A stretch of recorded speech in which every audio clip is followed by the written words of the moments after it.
Glock 26 full metal gas blowback pistol. This is a full auto Gen 4. It is being full metal, the slide, inner and outer barrel, the internals, stuff like the mag release, the magazine, the guide rod, they're all going to be metal.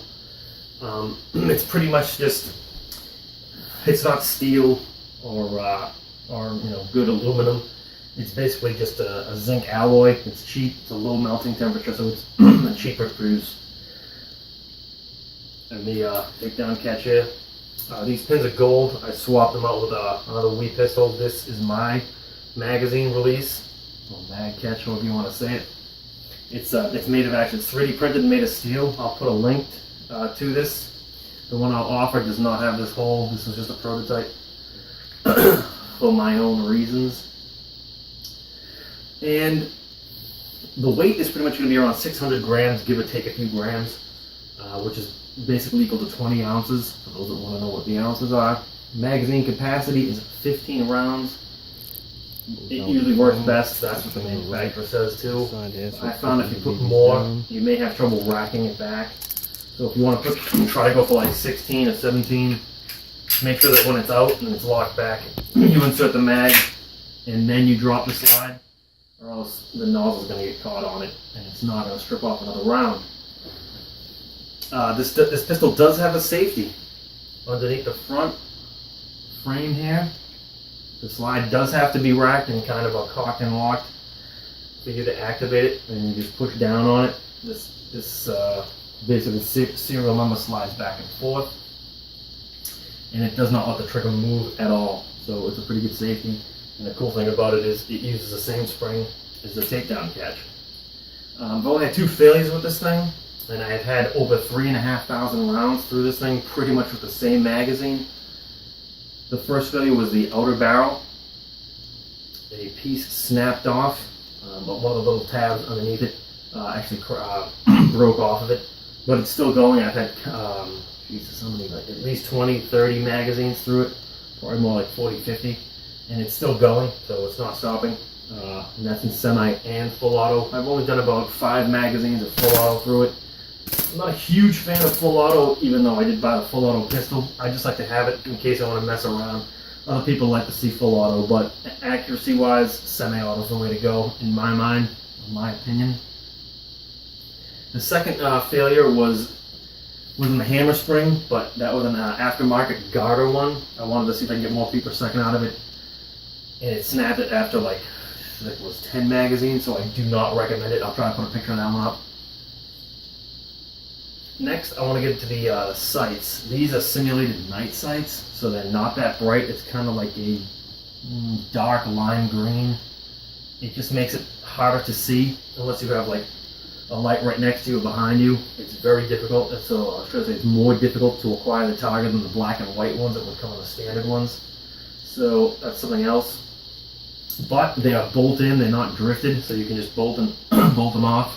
I mean, unbolt them and bolt them back on. This rear one holds the the rear blowback housing in, so it's kind of cool. Or should I say easier to take apart. Now this being a Gen 4, it will have a Gen 4 style grip. It will have the the bigger mag release, like I said, this one I designed. And it will have an extended slide safety, which is a lot easier for your thumb to grab hold of. The previous generations are all flatter, and the magazines are the mag release is a lot thinner. Now onto the holsters. This is a Serpa CQC, specifically for a real-world firearm Glock 26, and it fits in, perfectly. I mean, I couldn't really ask for more with this thing.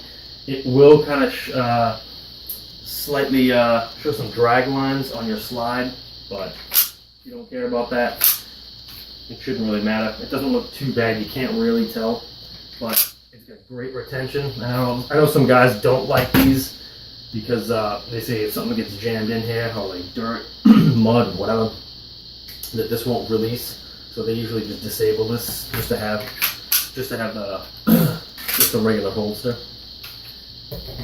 What you want to watch out for, this being a 4th gen, is some of the inside the waistband holsters. I had to cut these out.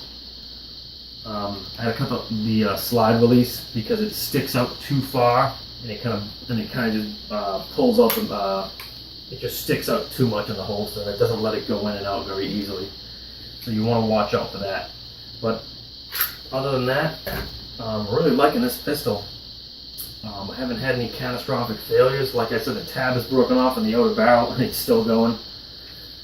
Accuracy wise, it's not too bad. It's not hugely accurate. The longest I've shot it is about 75-80 feet, and it's not the greatest accuracy, but then again, this is a subcompact pistol. If you want accuracy, go to a full size or a rifle. But I do like this pistol, so I would recommend it. I'd give it a thumbs up.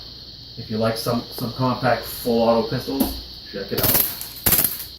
Full can of soda, and we're using the E-Vike 6mm Bio .23 gram. There it goes.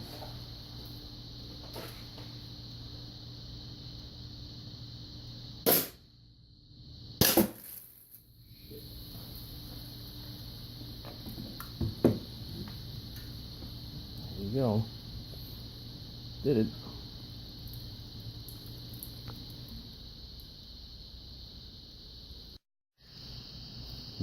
Glock 26. Been filled up with .2s, fresh propane. What, 96 degrees, give or take.